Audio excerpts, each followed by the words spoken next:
অন্তর্বর্তীকালীন সরকারের অধীনে 2025-26 অর্থ বছরে যে বাজেট ঘোষণা হচ্ছে, এই বাজেটে আসলে আপনারা যারা ব্যবসায়ী আছেন আপনাদের প্রত্যাশা কি?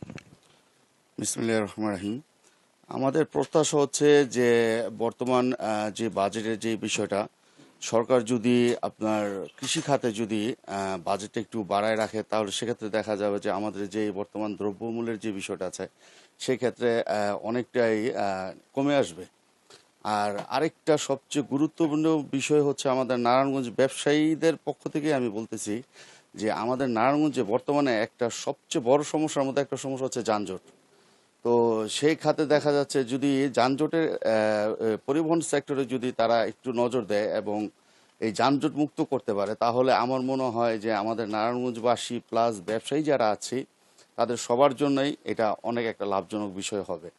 আজকে দেখা যাচ্ছে যে আমরা একটা কাজে বের হলে বাসা থেকে বের হলে আমার জায়গা পর্যন্ত আসতেই দেখা যাচ্ছে 1-1.5 ঘন্টা 2 ঘন্টা চলে যায়। তো সেক্ষেত্রে দেখা যাচ্ছে যে মানে আমার সময়টা দৈনিক অনেকটাই লসের দিকে যানজটে বসেই চলে যায়।